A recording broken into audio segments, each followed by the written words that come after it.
Bharat new car assessment program NCAP सुर्खियों में क्यों? हाल ही में सड़क परिवहन और राजमार्ग मंत्रालय ने वाहनों की दुर्घटनाग्रस्त होने की स्थिति में सेफ्टी टेस्ट के लिए एक स्वदेशी स्टार रेटिंग प्रणाली शुरू की है। अन्य संबंधित तथ्य: इस प्रणाली के तहत भारतीय कार विनिर्माता 5 स्टार रेटिंग 1 से 5 स्टार स्केल पर अपने वाहनों का क्रैश सेफ्टी टेस्ट और सुरक्षा का आकलन करवा सकते हैं। यह rating automotive industry standard AIS 197 के अनुरूप है। AIS 197 में समग्र मूल्यांकन पद्धति, वाहन चयन की प्रक्रिया, अलग अलग टेस्ट और उनके आकलन से संबंधित प्रोटोकॉल शामिल हैं। यह प्रणाली global new car assessment program global NCAP पर आधारित है। यह ग्लोबल प्रोग्राम संयुक्त राष्ट्र के मोटर वाहन सुरक्षा मानकों को दुनिया भर में सार्वभौमिक रूप से अपनाने को बढ़ावा देता है। Global NCAP towards zero foundation की एक प्रमुख परियोजना है।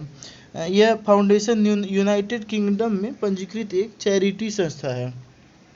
भारत NCAP के मुख्य बिंदु: किस पर लागू होगा? यह प्रणाली ऐसे यात्री वाहनों पर लागू होगी जिसमें ड्राइवर सीट के अलावा 8+1 से अधिक सीटें नहीं हों और वाहन का कुल वजन 3500 किलोग्राम से अधिक नहीं हो।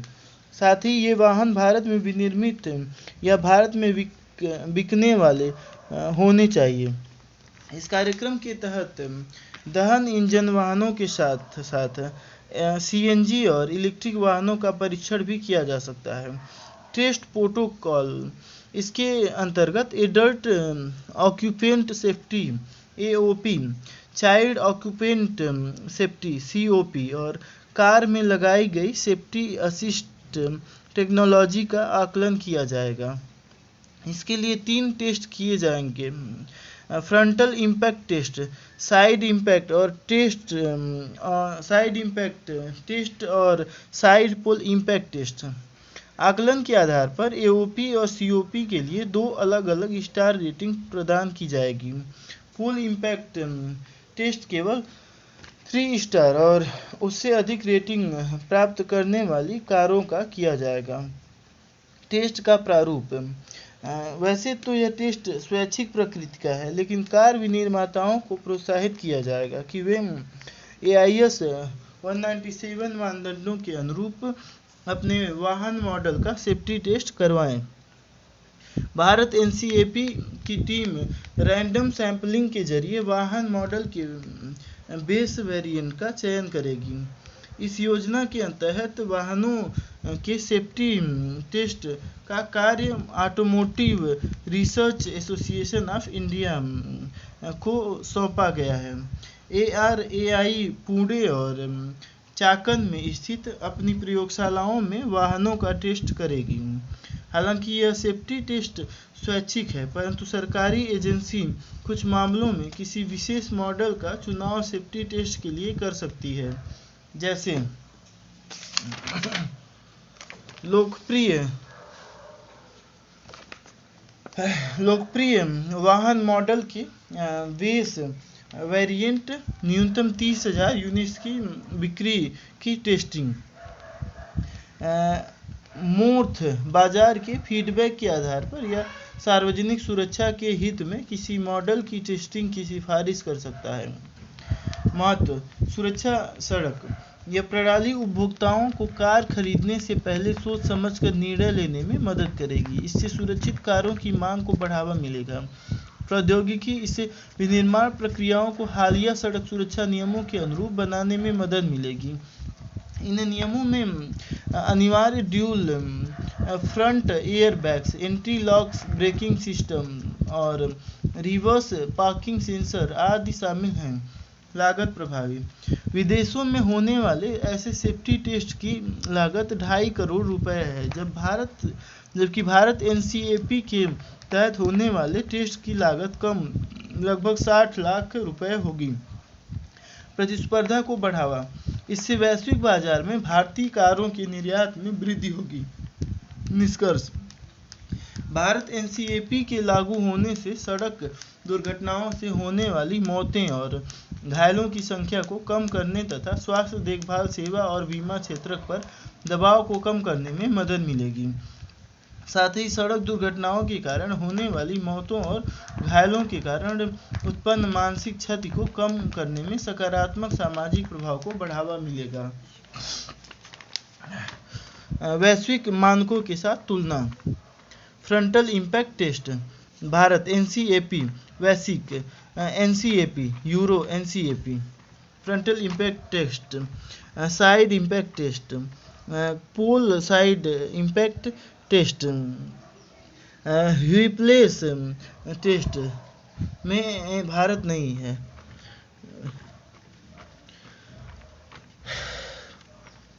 बाकी वैश्विक में है एओपी सीओपी सुरक्षा सहायता प्रौद्योगिकी पैदल यात्री सुरक्षा में एनसीएपी नहीं और यूरो में भी एनसीएपी नहीं। असुरक्षित सड़क पर उपयोगकर्ता की सुरक्षा एनसीएपी नहीं और वैश्विक भी नहीं, केवल यूरो।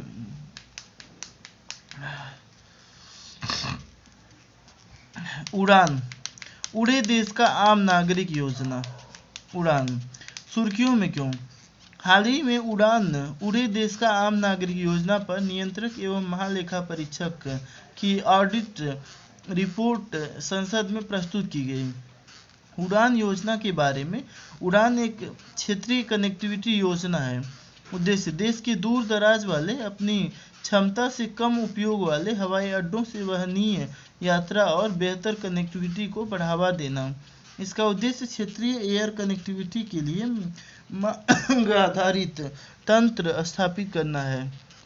आरंभ इसे राष्ट्रीय नागर विमानन नीति 2016 के उद्देश्य को पूरा करने के लिए 2017 में 10 वर्षों के लिए शुरू किया गया था। इस नीति में राजकोषीय सहायता और बुनियादी ढांचे के विकास के जरिए क्षेत्रीय हवाई कनेक्टिविटी को बढ़ाने के लिए एक रीजनल कनेक्टिविटी योजना बनाई गई है। मंत्रालय नागर विमानन मंत्रालय कार्यान्वयन एजेंसी भारतीय विमानपत्तन प्राधिकरण एएआई प्रमुख विशेषताएं रियायतें केंद्र और राज्य सरकारें एयरलाइंस और एयरपोर्ट ऑपरेटर्स को रियायतें प्रदान करती हैं। व्यवहार्यता अंतराल वित्त पोषण आरसीएस भागों पर विमान सेवाएं संचालित करने के लिए एयरलाइन ऑपरेटर्स को बीजीएफ के जरिए वित्तीय सहायता दी जाती है। क्षेत्रीय हवाई कनेक्टिविटी फंड आरसीएफ इसे क्षेत्रीय मार्गों पर वायु परिवहन के लिए रियायतें बीजीएफ प्रदान करने हेतु सभी घरेलू उड़ानों पर प्रस्थान लेवी या शुल्क द्वारा वित्तपोषित किया जाएगा। बजटीय सहायता एयरपोर्ट्स हेलीपोर्ट्स वाटर एरोड्रम्स के विकास पुनरुद्धार के लिए सरकार द्वारा बजटीय सहायता प्रदान की जाएगी। बाद में क्षेत्रीय हवाई कनेक्टिविटी की आवश्यकता महत्व क्षेत्रीय विकास को बढ़ावा देना। महत्व इससे टीयर 2 और टीयर 3 शहरों में हवाई अड्डों के लिए कई नई उड़ानें शुरू करने से लोगों की विकास संबंधी आकांक्षाएं पूरी होंगी। साथ ही इससे अवसंरचना के मामले में क्षेत्रीय असमानता भी कम होगी। मोबिलिटी और एक्सेसिबिलिटी इससे विशेष रूप से दुर्गम क्षेत्रों जैसे पूर्वोत्तर भारत आदि में लोगों के लिए आवागमन आसान हो जाएगा। विकास का चालक इससे प्रत्यक्ष विदेशी निवेश एफडीआई आदि की सहायता से निवेश जैसी विकासात्मक गतिविधियां सुगम बनेंगी। आपदा प्रबंधन इससे त्वरित कार्यवाही एवं राहत बचाव करना संभव होगा। सांस्कृतिक आदान प्रदान और पर्यटन इससे स्वदेश दर्शन जैसी पहलों को बढ़ावा देने में अतिरिक्त सहायता मिलेगी। योजना के क्रियान्वयन से जुड़ी प्रमुख समस्याएं हेलीपोर्ट की पहचान मोका AAI द्वारा क्षमता के आधार पर सक्षम हेलीपोर्ट की पहचान करने का कोई प्रयास नहीं किया गया है। वायु परिवहन के लिए अधिकांश हेलीपोर्ट्स की पहचान हेलीकॉप्टर ऑपरेटर्स द्वारा पेश किए गए प्रस्तावों के आधार पर ही की गई है। नियमों का अभाव। MOCA ने RCF लेवी के संग्रह और वितरण को विनियमित करने के लिए कोई नियम नहीं बनाए हैं। इसके अलावा एयरलाइन ऑपरेटर्स पर RCF लेवी संबंधी दावे दायर करने में भी RCF ट्रस्ट की ओर से देरी हुई है। RCF लेवी की वसूली में देरी होने पर कोई दंडात्मक प्रावधान नहीं किए गए हैं। प्रावधानों का अनुपालन नहीं करना। क्षेत्रीय कनेक्टिविटी सलाहकार बोर्ड ने ऑपरेटर द्वारा स्वप्रमाणन के आधार पर AAI ने VGF दावों को स्वीकार करने का निर्णय लिया था। स्वप्रमाणन की वजह से योजना के विभिन्न प्रावधानों का अनुपालन नहीं किया गया। शुरू किए गए 371 भागों में से केवल 30% 112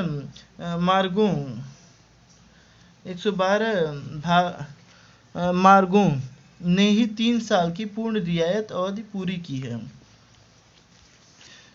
बड़ी बनाम छोटी एयरलाइंस कंपनियां। चूंकि छोटी एयरलाइंस को बड़ी एयरलाइंस के साथ प्रतिस्पर्धा करनी पड़ती है, ऐसे में संसाधनों की कमी झेल रही छोटी एयरलाइंस को नुकसान उठाना पड़ता है। अधिकांश स्मॉल एयरलाइंस उन मार्गों पर सेवाएं दे रही हैं जिनमें पर्याप्त यात्री नहीं होते हैं। परिचालन की उच्च लागत, ईंधन, रखरखाव आदि की बढ़ती लागत के कारण एयरलाइंस ऑपरेटर्स क्षेत्रीय मार्गों पर विशाल विमान सेवा चलाने में रुचि नहीं लेते हैं। आगे की राह।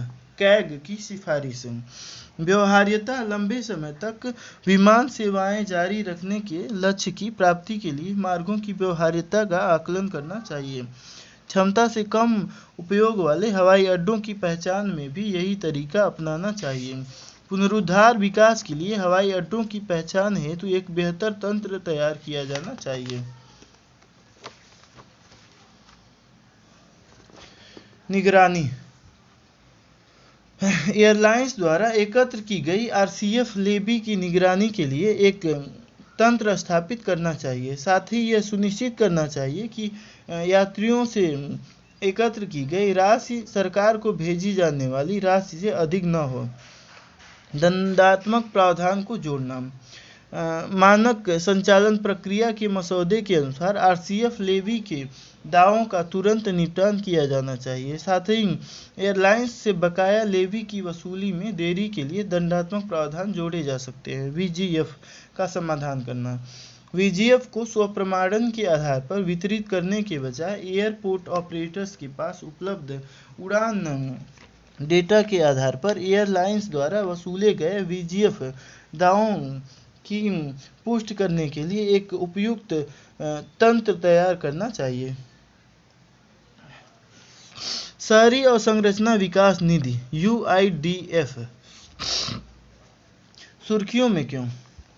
राष्ट्रीय आवास बैंक NHB ने 10,000 करोड़ के परिव्यय से शहरी अवसंरचना विकास निधि का संचालन शुरू कर दिया है। अन्य संबंधित तथ्य।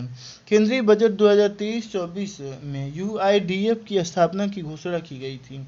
इसके वित्त पोषण के लिए PSL लक्ष्यों को प्राप्त करने में विफल रहने पर जो राशि बच जाती है उसका इस्तेमाल किया जाएगा। इसे ग्रामीण अवसंरचना विकास निधि की तर्ज पर स्थापित किया गया है। शहरी अवसंरचना विकास निधि के बारे में उद्देश्य। अवसंरचना के निर्माण के लिए वित्त पोषण का एक स्थिर और अनुमानित स्रोत प्रदान करके राज्य सरकारों, केंद्र शासित प्रदेशों के प्रयासों को आगे बढ़ाना।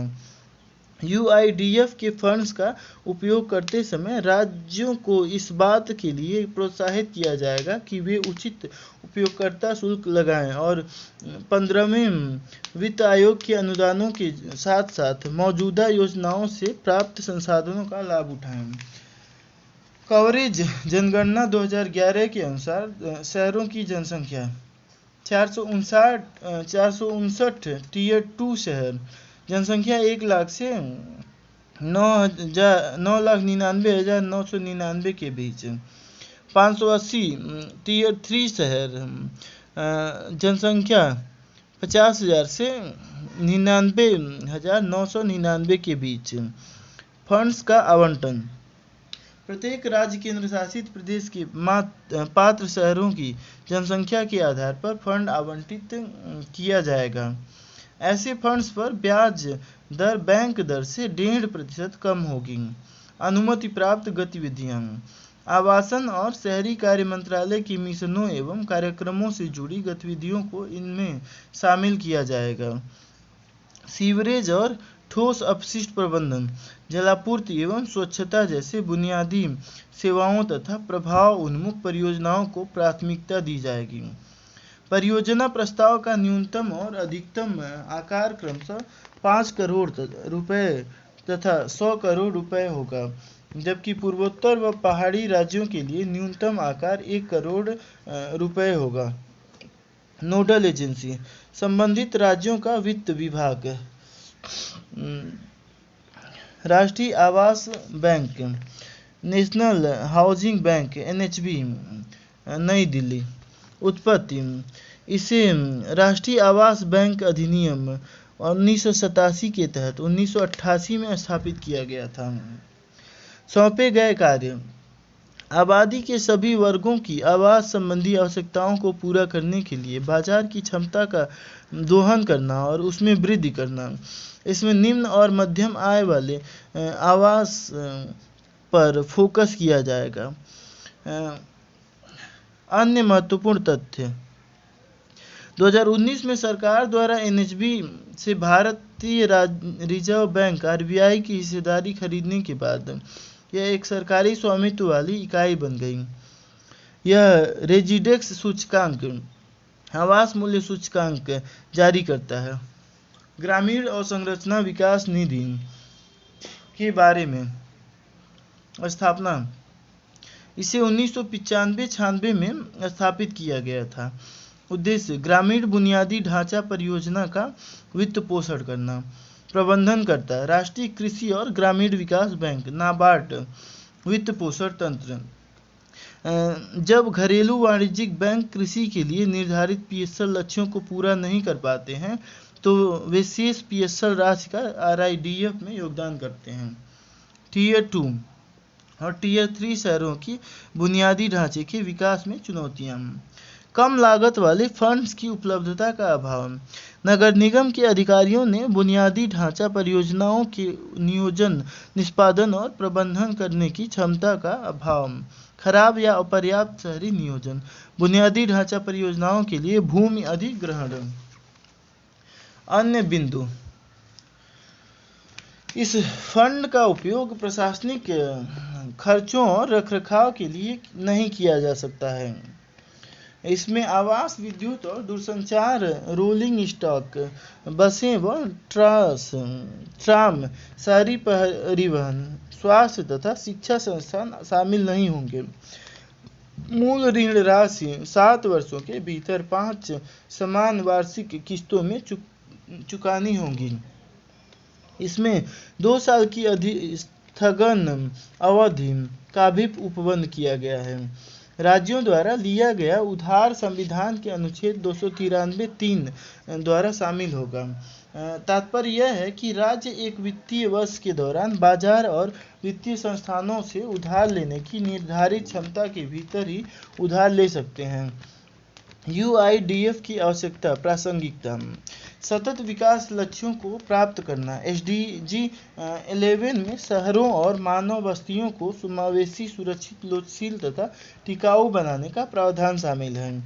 नगर नियोजन को बढ़ावा देना। राज्यों को नगर नियोजन में सुधार करने के लिए प्रोत्साहित किया जाएगा। बुनियादी ढांचे में सुधार, इससे उन्हें लघु और मध्यम आकार के उद्यमों तथा वस्त्रों आदि के मुख्य उत्पादकों के लिए महत्वपूर्ण केंद्र बनने में मदद मिलेगी।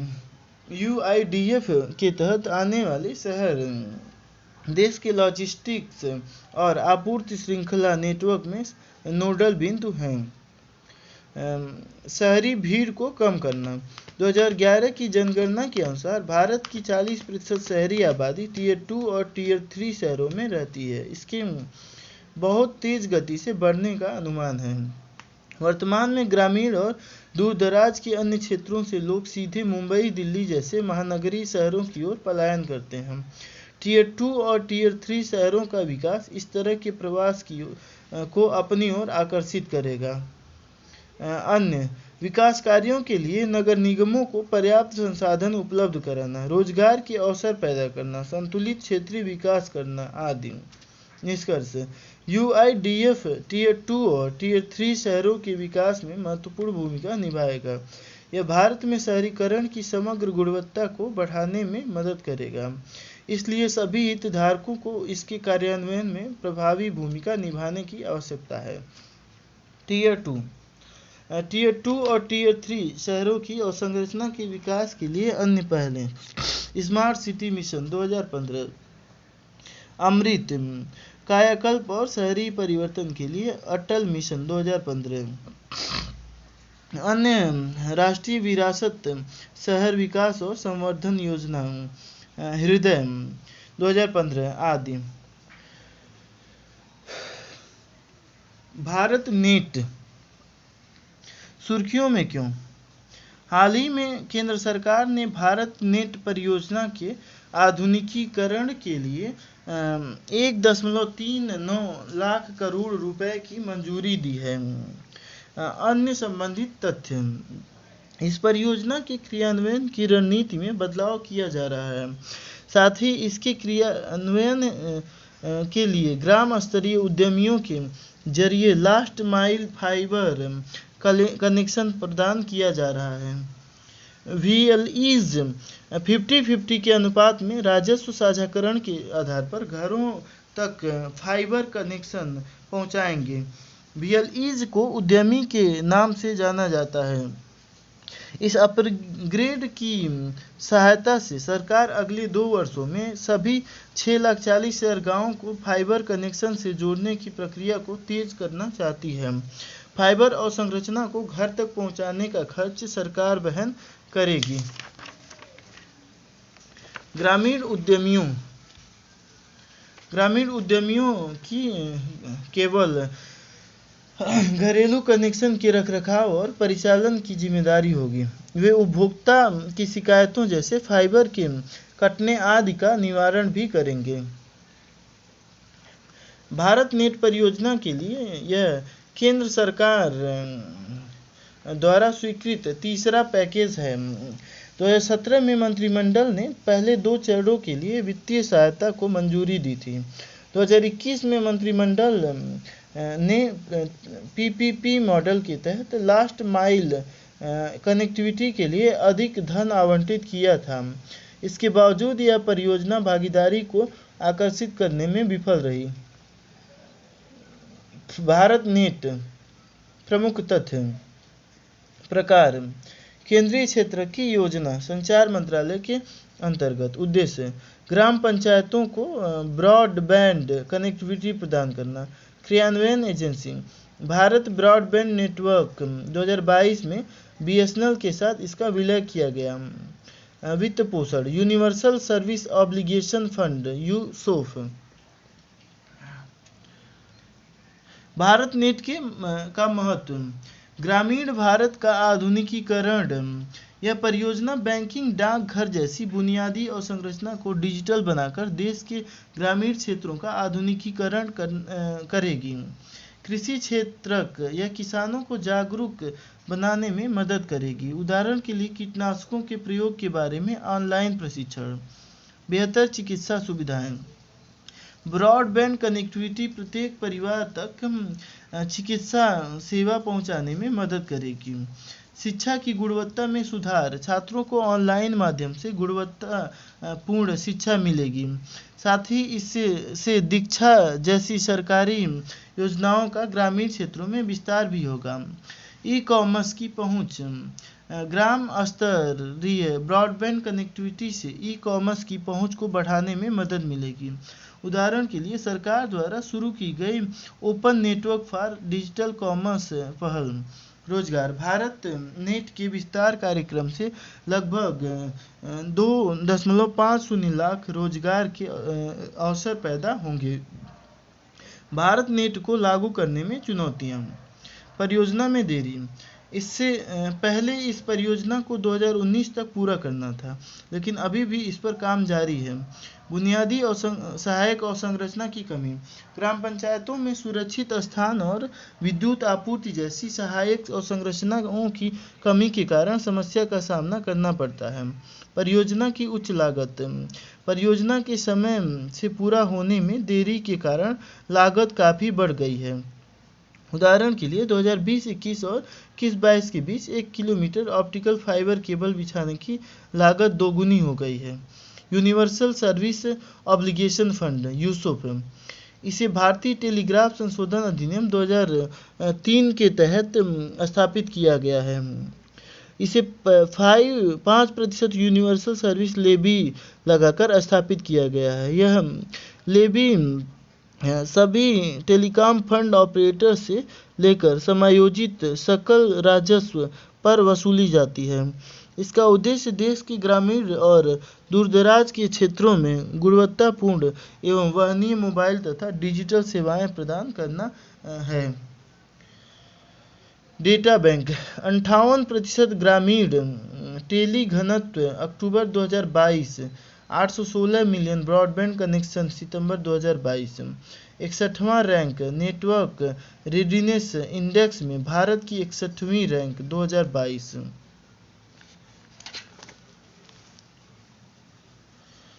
कम उपयोग, मार्च 2022 तक अपेक्षित गांवों में केवल 27% को ही नेटवर्क कनेक्टिविटी प्राप्त हुई थी। सेवा की गुणवत्ता, लाइन में बार बार खराबी, कलेक्शन बंद होने तथा सर्विस और रिपेयरिंग हेतु ग्रामीण अधिकारियों की शिकायतों एवं अनुरोधों की संख्या बढ़ती ही जा रही है। बीएसएनएल की कमजोर प्रशासनिक क्षमता, पिछले कुछ वर्षों में बीएसएनएल को अधिक घाटे का सामना करना पड़ा है। निर्णय लेने में देरी और लाल फीताशाही के कारण इस संस्था की आलोचना की जाती रही है। निजी क्षेत्र की कम भागीदारी, वर्ष 2022 में आयोजित नीलामी में एक भी बोली प्राप्त नहीं हुई और अंततः निविदा रद्द करनी पड़ी। निजी क्षेत्र को भारत नेट के परिचालन और अपग्रेडिंग के लिए कम आर्थिक प्रोत्साहन दिया जा रहा था, जबकि जिम्मेदारियां अधिक थीं। आगे की राह, भारत नेट परियोजना के कार्यान्वयन और उपयोगिता को बढ़ाने के लिए पंचायती राज संस्थाओं की भागीदारी बढ़ाने की जरूरत है। परियोजना के कार्यान्वयन की दक्षता में सुधार, परियोजना की दक्षता बढ़ाने के लिए बेहतर प्रशासनिक ढांचे और गवर्नेंस की आवश्यकता है।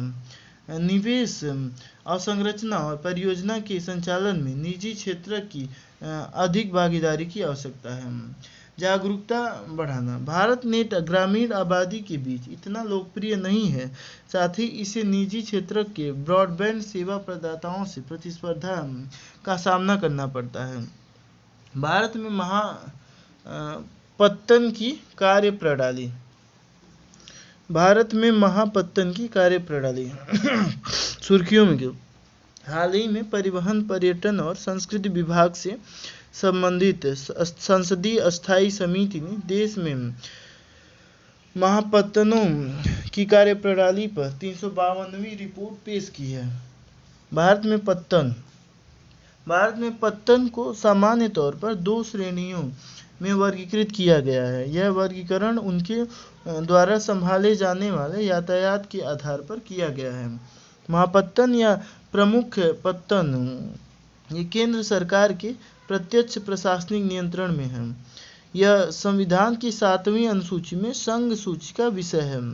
गौड़ पत्तन, माइनर पोर्ट्स, ये संबंधित राज्यों के राज्य समुद्री बोर्ड के अधिकार क्षेत्र में आते हैं। यह समवर्ती सूची का विषय है। देश में 12 महापत्तन और लगभग 213 अन्य पत्तन हैं।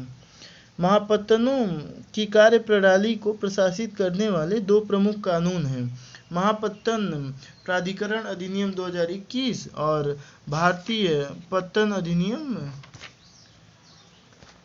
भारत में पत्तनों का प्रदर्शन, टर्न अराउंड टाइम। भारतीय पत्तनों पर टर्न अराउंड समय 94 घंटे वित्त वर्ष 2013-14 से घटकर 52 घंटे वित्त वर्ष 2023-24 हो गया है।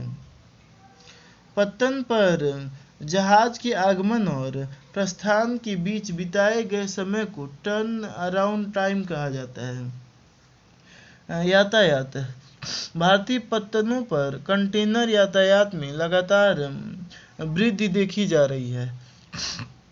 यह 555 मिलियन टन वित्त वर्ष 2013-14 से बढ़कर 796 मिलियन टन वित्त वर्ष 23-24 हो गई है। कार्गो, पिछले कुछ वर्षों से महापत्तनों पर कार्गो हैंडलिंग में लगातार वृद्धि दर्ज की जा रही है।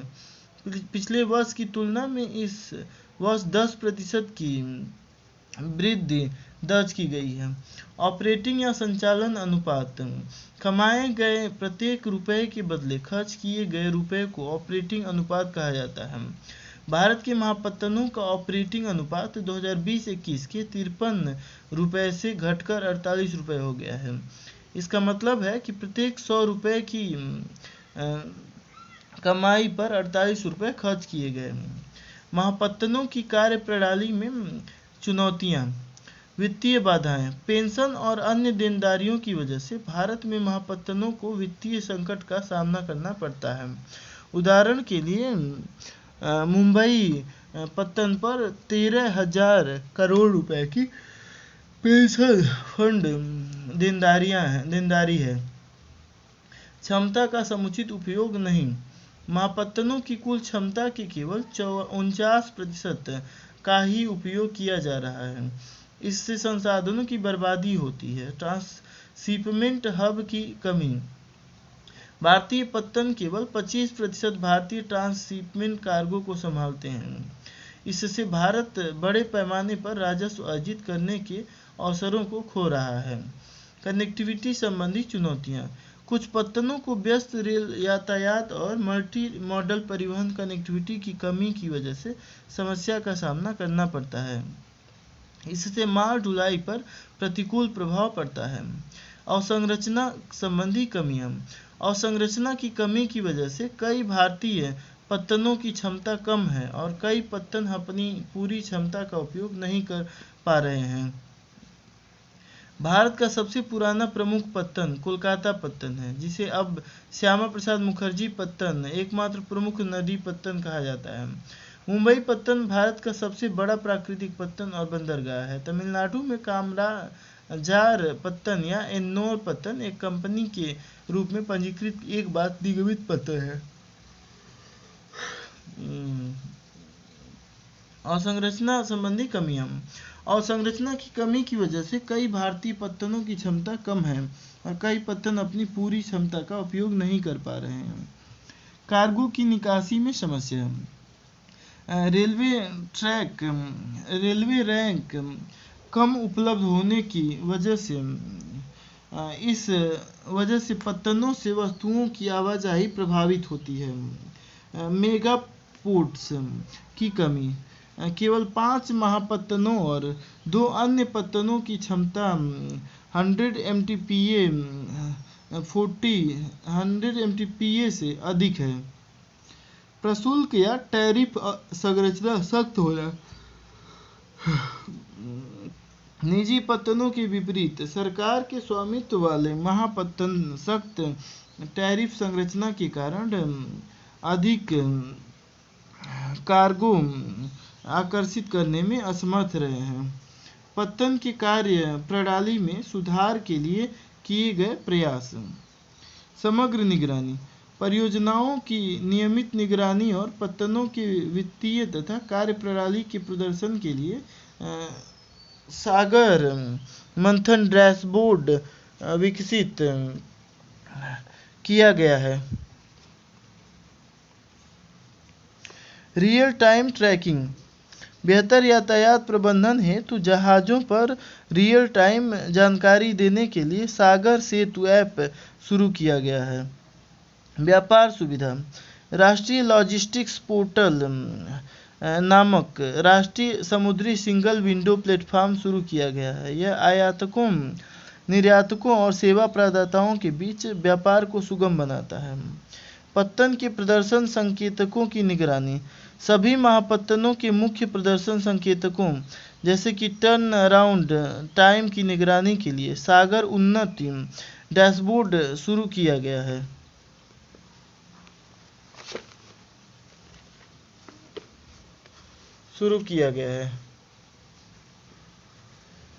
कनेक्टिविटी में सुधार, बेहतर कनेक्टिविटी के लिए सागर माला परियोजना के तहत 101 सड़क और 90 रेल कनेक्टिविटी परियोजनाएं शुरू की गई हैं। साइबर सुरक्षा, कई पहलें शुरू की गई हैं।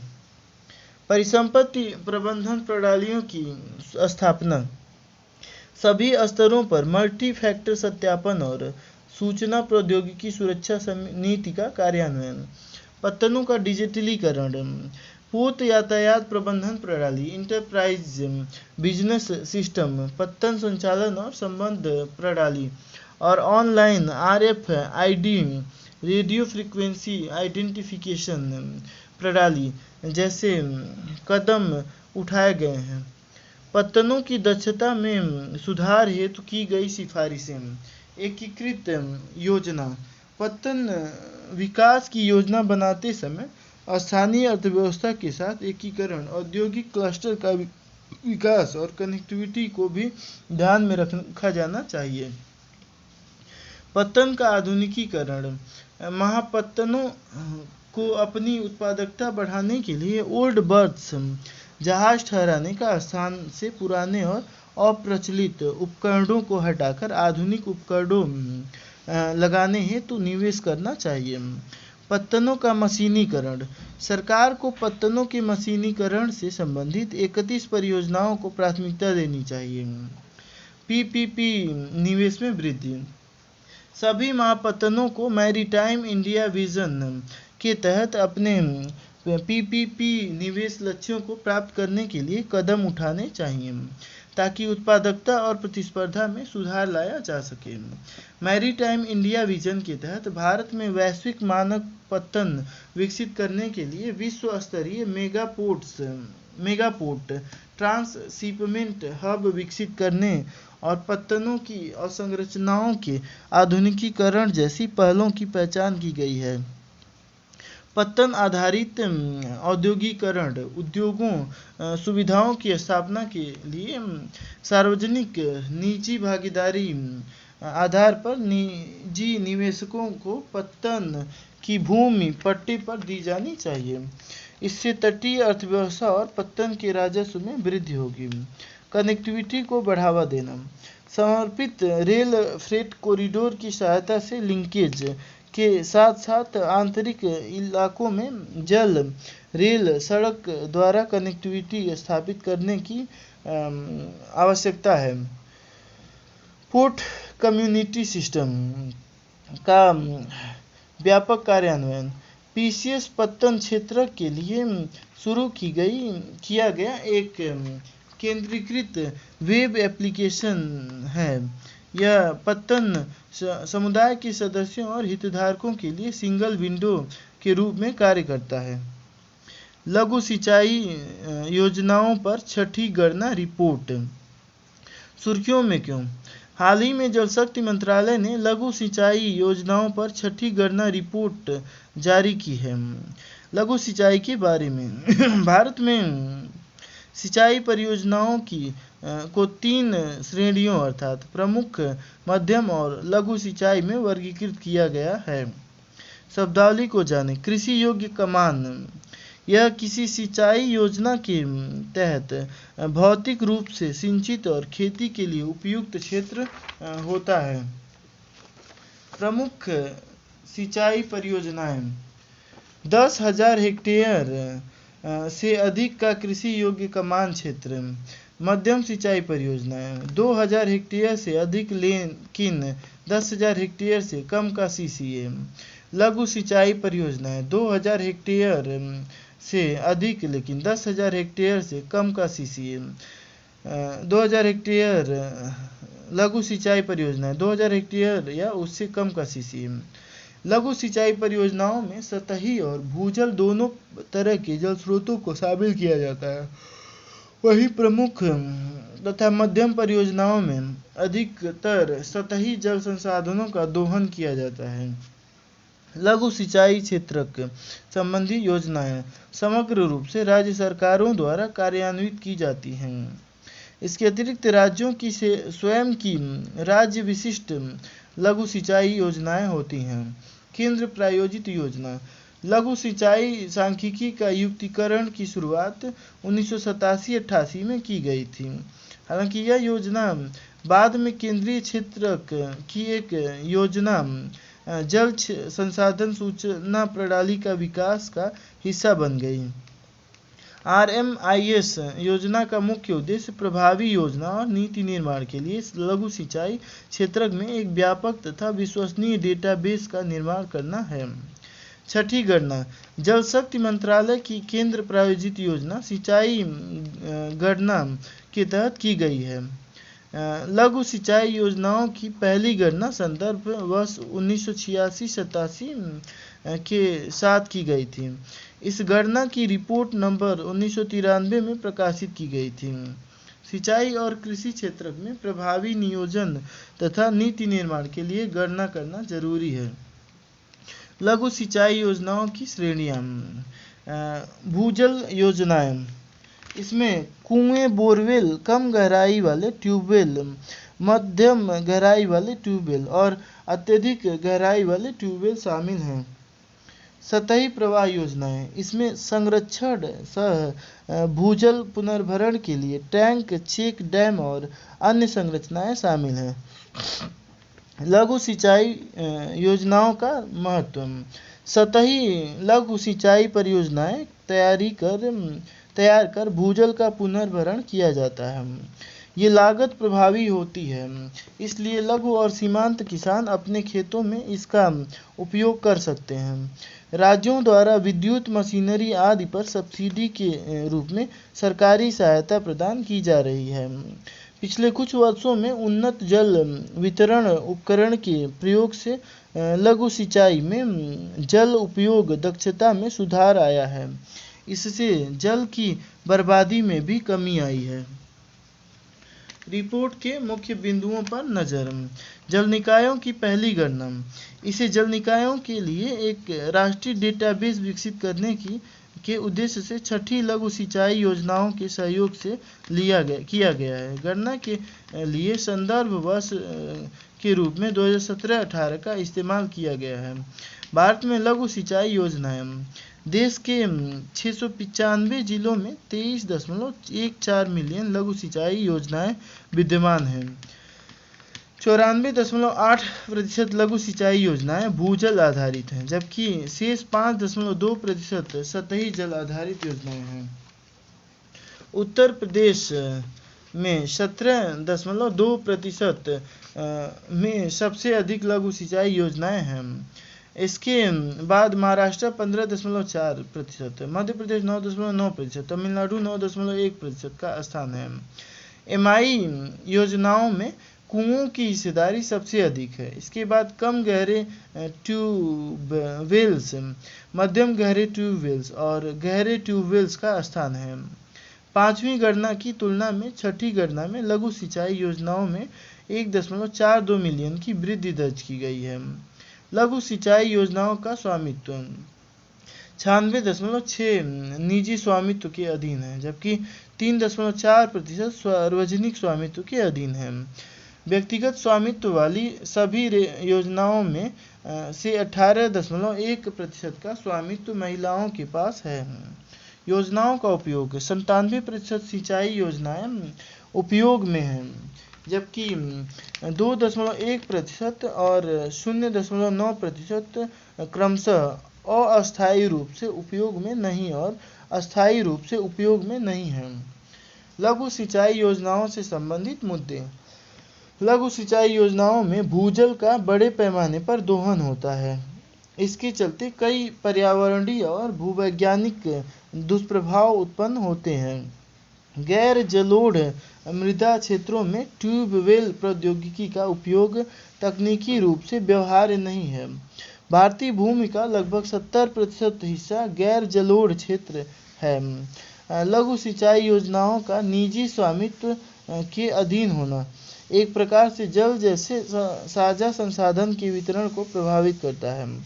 जलवायु परिवर्तन के प्रतिकूल प्रभावों के कारण सूखे जैसे अनिश्चितताओं का खतरा अधिक होता है, क्योंकि लघु सिंचाई योजनाओं की जलाशय क्षमता कम होती है। निष्कर्ष, राज्य और जिला स्तरीय नीतियों के कार्यान्वयन के जरिए भूजल के दोहन को रोकने की आवश्यकता है। इसके अलावा लघु सिंचाई परियोजनाओं को पंचायतों और मनरेगा जैसी योजनाओं के तहत लागू करके सामुदायिक स्वामित्व में बढ़ोतरी करना भी लाभदायक होगा। अपतटीय क्षेत्र खनिज विकास और विनियमन संशोधन अधिनियम 2023 सुर्खियों में क्यों? हाल ही में राष्ट्रपति ने अपतटीय क्षेत्र खनिज विकास और विनियमन संशोधन विधेयक 2023 को मंजूरी दी है। अन्य संबंधित तथ्य, इसके जरिए अपतटीय क्षेत्र खनिज विकास और विनियमन अधिनियम 2002 में संशोधन किया जाएगा। यह भारत के प्रादेशिक जल महाद्वीपीय मग्न तट, अनन्य आर्थिक क्षेत्र EEZ और अन्य समुद्री क्षेत्रों में खनिज संसाधनों के विकास तथा विनियमन का प्रावधान करता है। अपतटीय खनिज संसाधनों को संघ द्वारा नियंत्रित और विनियमित किया जाता है। 200 मीटर से अधिक की गहराई पर गहरे समुद्र तल से खनिज भंडार को प्राप्त करने की प्रक्रिया अपतटीय खनन कहलाती है। मुख्य भूमि से समुद्र की ओर, समुद्र में बहुत दूर नहीं स्थित समुद्री क्षेत्र को अपतटीय क्षेत्र कहते हैं। अधिनियम में किए गए मुख्य बदलाव। लाइसेंस। अपतटीय क्षेत्र खनिज विकास और विनियमन अधिनियम 2002 पूर्व परीक्षण, अन्वेषण और उत्पादन के लिए अलग अलग लाइसेंस। अपतटीय क्षेत्र खनिज विकास विनियमन संशोधन अधिनियम 2023 अन्वेषण के साथ साथ उत्पादन का अधिकार देने के लिए एक समग्र लाइसेंस।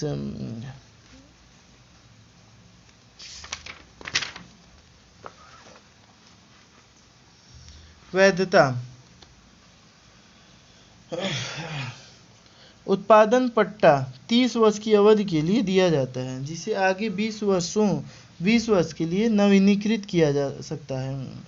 समग्र लाइसेंस के तहत उत्पादन पट्टा 50 वर्ष के लिए वैध होगा। नीलामी की प्रक्रिया। प्रशासनिक आवंटन के तहत रियायतें प्रदान करने की आवश्यक प्रावधान है।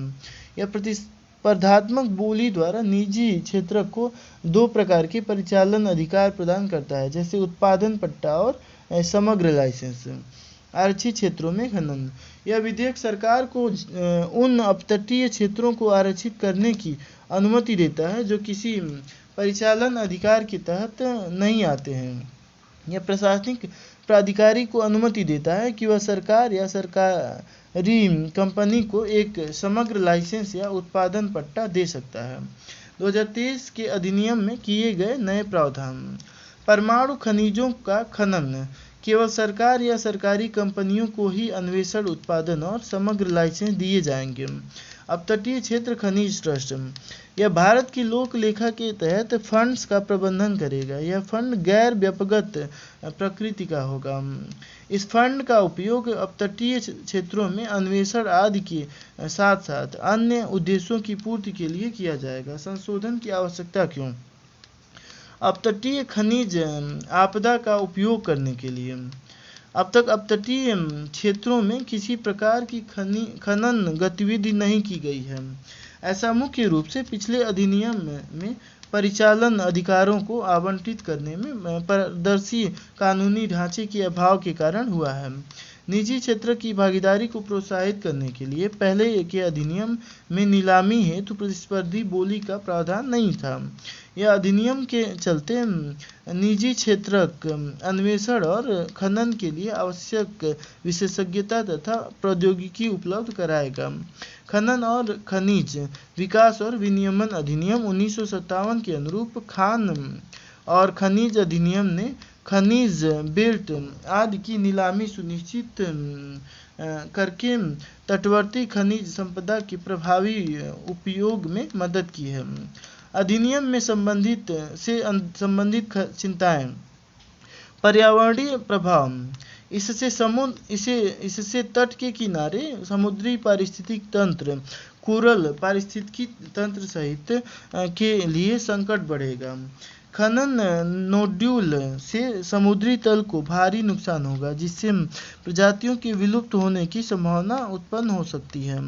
साथ ही निष्कर्षण गतिविधियों के कारण ध्वनि और समुद्री प्रदूषण भी बढ़ सकता है। सामाजिक आर्थिक प्रभाव, बड़ी निजी इकाइयों की भागीदारी के कारण समुद्र पर निर्भर लोगों की आजीविका खतरे में पड़ जाएगी। यह विशेषकर मछुआरों को प्रभावित करेगा। भारत की अपतटीय खनिज संपदा, भौगोलिक स्थिति।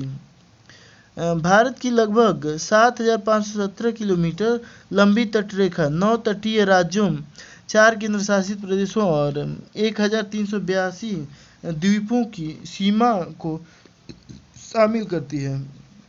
भारत का EEZ 20 लाख किलोमीटर से अधिक क्षेत्र में फैला हुआ है। खनिज संसाधन, भारतीय भूवैज्ञानिक सर्वेक्षण के अनुसार गुजरात और महाराष्ट्र के तटों पर EEZ के भीतर चूना मिट्टी, केरल तट पर निर्माण में प्रयोग की जाने वाली रेत, ओडिशा, आंध्र प्रदेश, केरल, तमिलनाडु और महाराष्ट्र के आंतरिक शेल्फ और मध्य शेल्फ में भारी खनिज प्लेसर भंडार, पूर्व और पश्चिमी महाद्वीपीय मार्जिन में फास्फाइट, अंडमान सागर और लक्षद्वीप सागर में पॉलीमेटेलिक फेरोमैंगनीज, नोड्यूल और क्रस्ट। आर्थिक व्यवहार्यता, अत्याधुनिक प्रौद्योगिकियों पर निर्भरता के कारण तटवर्ती खनिजों की तुलना में अपतटीय खनिजों को निकालना महंगा होगा। सरकारी इकाइयों को विशेषाधिकार, यह अधिनियम केंद्र द्वारा आरक्षित खनिज वाले क्षेत्रों में सरकार या सरकारी कंपनी या निगम को प्रतिस्पर्धी बोली के बिना परिचालन अधिकार प्रदान करता है। निष्कर्ष: अपतटीय क्षेत्र खनिज विकास और विनियमन संशोधन अधिनियम 2023 के विशाल तथा खनिज समृद्ध अपतटीय क्षेत्रों को खनन के लिए उपलब्ध कराएगा। इन क्षेत्रों से खनिजों के निष्कर्षण के परिणाम स्वरूप भारत के रणनीतिक हितों की भी पूर्ति होगी। इसके अलावा यह देश को अपने प्रादेशिक जल में एक मजबूत आधार भी प्रदान करेगा। चिकित्सा और आरोग्य कल्याण, पर्यटन सुर्खियों में क्यों? हाल ही में गृह मंत्रालय ने वीजा की एक नई श्रेणी आयुष वीजा बनाने की घोषणा की है।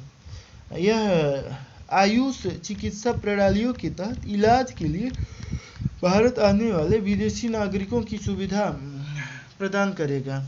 साथ ही यह भारत में चिकित्सा और आरोग्य या कल्याण पर्यटन को आसान बनाएगा। अन्य संबंधित तथ्य: वीजा मैनुअल के मेडिकल वीजा के तहत एक नया अध्याय आयुष वीजा शामिल किया गया है। यह भारतीय चिकित्सा प्रणालियों के तहत उपचार से संबंधित है। इसी प्रकार वीजा मैनुअल 2019 के विभिन्न अध्यायों में आवश्यक संशोधन किए गए हैं। इससे भारत में मेडिकल वैल्यू ट्रैवल को बढ़ावा मिलेगा। साथ ही यह पारस्परिक भारतीय चिकित्सा को वैश्विक बनाने के हमारे प्रयास को मजबूत करेगा। आयुष, आयुर्वेद, योग और प्राकृतिक चिकित्सा यूनानी सिद्ध और होम्योपैथिक के लिए एक संक्षिप्त शब्द है। हालांकि इसमें अन्य पारंपरिक और गैर पारंपरिक स्वास्थ्य देखभाल प्रणालियां जैसे सोवा रिंगपा आदि भी शामिल हैं। चिकित्सा और आरोग्य पर्यटन के बारे में: चिकित्सा पर्यटन एक ऐसा पद है जिसका उपयोग स्वास्थ्य सेवाओं की तलाश के लिए अंतर्राष्ट्रीय यात्रियों की आवाजाही का वर्णन करने के लिए किया जाता है। आमतौर पर ऐसे यात्रियों द्वारा मांगी जाने वाली सेवाओं में ऐच्छिक सर्जरी, जटिल सर्जरी आदि शामिल हैं। ग्लोबल वेलनेस इकोनॉमी: पारंपरिक एवं पूरक चिकित्सा, सार्वजनिक स्वास्थ्य रोकथाम और वैयक्तिक चिकित्सा, स्वस्थ भोजन और वजन घटाना, कार्यस्थल संबंधी कल्याण, वेलनेस, रियल एस्टेट, मानसिक कल्याण, पर्यटन, शारीरिक गतिविधि, स्प्रिंग्स, व्यक्तिगत देखभाल एवं सौंदर्य, spa, data bank. Global wellness tourism के अनुसार भारत वेलनेस टूरिज्म में 56 मिलियन यात्राओं के साथ 7वें स्थान पर है। आयुष आधारित हेल्थ केयर और वेलनेस अर्थव्यवस्था के 2025 तक $70 बिलियन तक बढ़ने का अनुमान है। आरोग्य पर्यटन वस्तुतः किसी व्यक्ति के कल्याण को बनाए रखने या उसे बढ़ाने से जुड़ी यात्रा है। इसमें अवकाश या व्यवसाय के लिए यात्रा करते समय शारीरिक, मानसिक, आध्यात्मिक या पर्यावरणीय आरोग्यता को ध्यान में रखा जाता है। चिकित्सा और आरोग्य पर्यटन वेलनेस इकोनॉमी का हिस्सा है। पर्यटन मंत्रालय ने चिकित्सा और आरोग्य पर्यटन के लिए एक राष्ट्रीय रणनीति तथा रोडमैप तैयार किया है। इसका उद्देश्य निम्नलिखित है: एक संस्थागत ढांचा प्रदान करना, चिकित्सा और आरोग्य पर्यटन के लिए परिवेश को मजबूत करना तथा एक ब्रांड विकसित करना तथा गुणवत्ता आश्वासन सुनिश्चित करना। इस रणनीति के प्रमुख स्तंभों में निम्नलिखित शामिल हैं: एक online medical value tribunal portal स्थापित करना, डिजिटल करण को सक्षम करना, एमबीटी के लिए पहुंच में वृद्धि करना आदि। संस्थागत ढांचे के लिए राष्ट्रीय चिकित्सा और आरोग्य पर्यटन संवर्धन बोर्ड का गठन करना।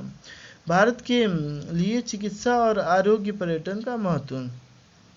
आरोग्यता और वैकल्पिक इलाज की मांग। भारत आयुष के तहत उपचार हेतु मेडिकल वैल्यू ट्रैवलर्स को आकर्षित करने की मजबूत स्थिति में है। विकसित देशों में लंबी प्रतीक्षा अवधि देखने को मिलती है। अविकसित चिकित्सा सुविधाओं वाले देशों में इसकी मांग है।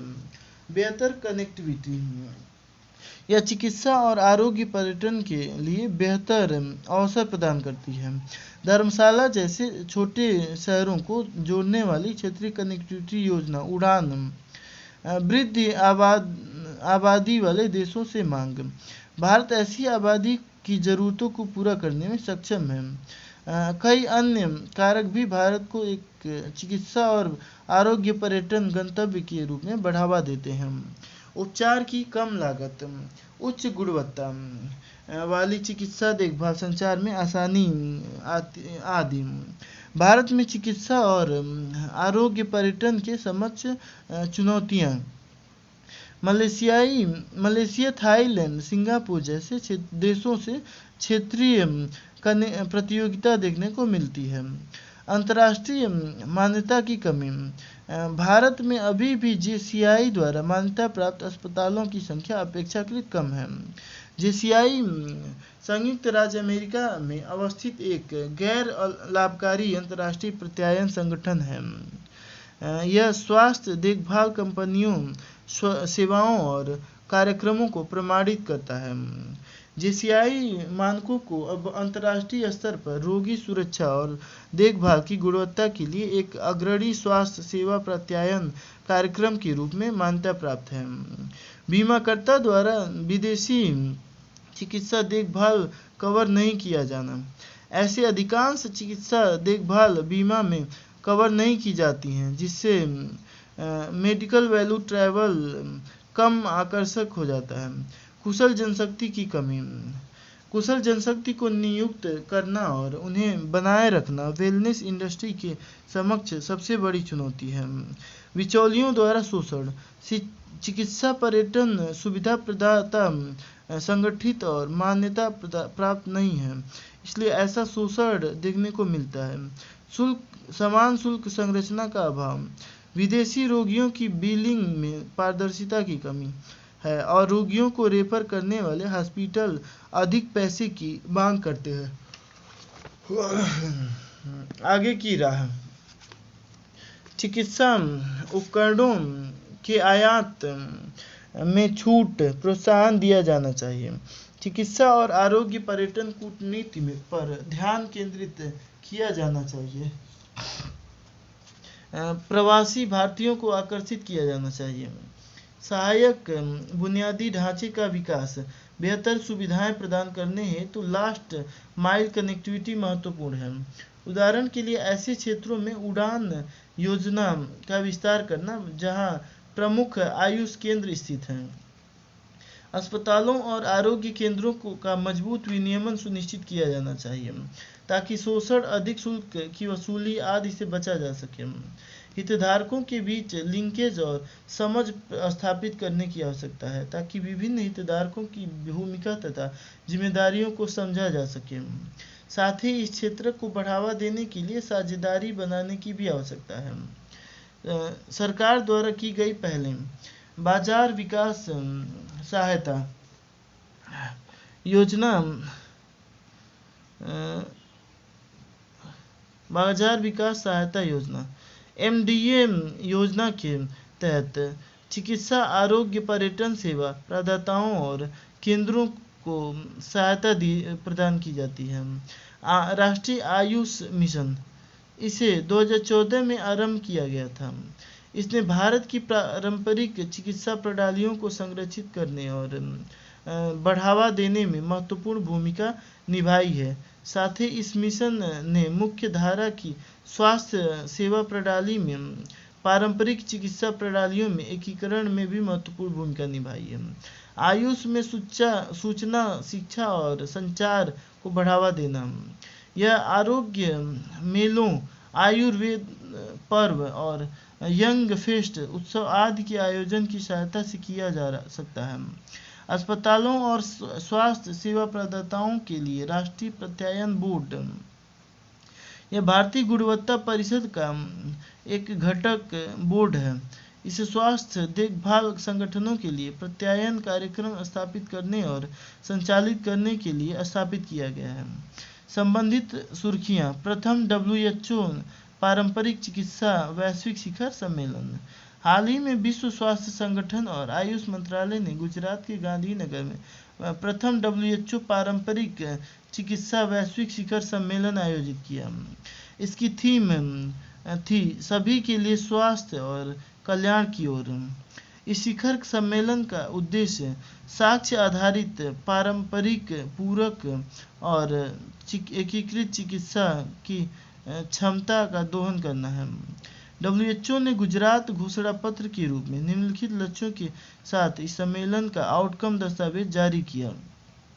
स्वदेशी ज्ञान, जैव विविधता और TCIM हेतु वैश्विक प्रतिबद्धताओं की पुष्टि, सार्वभौमिक स्वास्थ्य कवरेज और स्वास्थ्य से संबंधित सभी सतत विकास लक्ष्यों के समर्थन में साक्ष्य आधारित हस्तक्षेप तथा दृष्टिकोण को आगे लागू करने के प्रयासों को बढ़ाना। वैश्विक, क्षेत्रीय, राष्ट्रीय और सामुदायिक स्तरों पर अधिक राजनीतिक तथा वित्तीय प्रतिद्वंदिताओं की वकालत करना। बहुक्षेत्रीय, बहुविषयक और बहुहितधारक सहयोग को बढ़ाना। वैज्ञानिक रूप से सिद्ध प्रथाओं तथा उत्पादों के उत्पादन, विनियमन और औपचारिक उपयोग में तेजी लाना। स्वदेशी लोगों के साथ पूर्ण भागीदारी और परामर्श सुनिश्चित करना। फार्मेसी संशोधन अधिनियम 2023। सुर्खियों में क्यों? हाल ही में फार्मेसी संशोधन अधिनियम 2023 लागू किया गया। इसका उद्देश्य फार्मेसी अधिनियम 1948 को केंद्र शासित प्रदेश जम्मू और कश्मीर के लिए भी लागू करना है। फार्मेसी संशोधन विधेयक 2023 के बारे में पंजीकरण। इससे अब जम्मू और कश्मीर फार्मेसी अधिनियम 2011 के तहत पंजीकृत फार्मासिस्ट को फार्मेसी अधिनियम 1948 के तहत फार्मासिस्ट के रूप में पंजीकृत माना जाएगा। फार्मेसी अधिनियम 1948 के बारे में, यह फार्मेसी के पेशे और फार्मा प्रैक्टिस को विनियमित करने के लिए प्रावधान प्रदान करता है। भारत में फार्मा प्रैक्टिस करने हेतु इस अधिनियम के तहत पंजीकरण कराना अनिवार्य है। इस अधिनियम के तहत pharmacy council of India, state pharmacy council और ज्वाइंट स्टेट फार्मेसी काउंसिल की स्थापना की गई है। फार्मेसी काउंसिल ऑफ इंडिया देश में फार्मेसी शिक्षा के विनियमन का काम देखती है। इससे नामांकित फार्मासिस्ट के नाम को रजिस्टर से हटाने का भी प्रावधान है। हालांकि फार्मासिस्ट 30 दिनों के भीतर इसके खिलाफ अपील कर सकता है। पंजीकृत फार्मासिस्ट होने का झूठा दावा करने जैसे अपराधों हेतु इसके तहत दंड निर्धारित किए गए हैं। जब भी केंद्र सरकार को ये लगे कि केंद्रीय परिषद इस अधिनियम के किसी भी प्रावधान का अनुपालन नहीं कर रही है तब वह जांच आयोग की नियुक्ति कर सकता है। भारत का फार्मेसी क्षेत्रक। भारत फार्मास्यूटिकल उद्योग वैश्विक फार्मास्यूटिकल क्षेत्र में एक प्रमुख भूमिका निभाता है। भारतीय फार्मास्यूटिकल उद्योग के प्रमुख क्षेत्रकों में निम्नलिखित शामिल हैं: जेनेरिक दवाएं, ओवर द काउंटर OTC सेवाएं, थोक दवाएं व टीके, अनुबंध अनुसंधान एवं विनिर्माण, बायोसिमिलर और बायोलॉजिक्स। भारत दुनिया में कम लागत वाले टीकों के सबसे बड़े आपूर्तिकर्ताओं में से एक है। फार्मास्यूटिकल क्षेत्र से जुड़े मुद्दे। भारत अपनी फार्मा आवश्यकताओं के लिए चीन पर अधिक निर्भर है, जैसे थोक दवाओं या APIs का आयात। घरेलू रूप से उत्पादित APIs की उच्च लागत। भारत में उत्पादित APIs चीन में उत्पादित API की तुलना में लगभग 20% महंगा है। API की कीमतों में भारी वृद्धि। कई कारणों से API की कीमतों में भारी वृद्धि होती है। मुद्रास्फीति। कच्चे तेल के कारण प्रमुख प्रारंभिक सामग्रियों और सॉल्वेंट की कीमतों में वृद्धि तथा माल ढुलाई की लागत के कारण। Data bank. भारतीय फार्मास्यूटिकल उद्योग मात्रा के आधार पर विश्व में तीसरे स्थान पर है। भारत वैश्विक वैक्सीन का 60% उत्पादन करता है।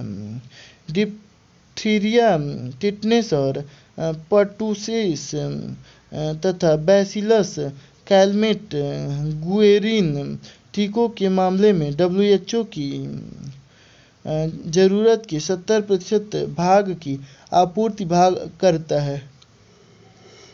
खसरे के टीके के मामले में WHO की जरूरत के 90% की आपूर्ति भारत करता है। मात्रा के आधार पर जेनेरिक दवाओं की वैश्विक आपूर्ति में भारत की हिस्सेदारी 20% है। R&D का अभाव। R&D पर किए गए खर्च से भारत से बहुत कम रिटर्न प्राप्त होता है। ऐसे में फार्मा कंपनियां अपने R&D में अधिक राशि का निवेश करने में संकोच करती हैं। नकली उत्पाद, नकली दवाएं।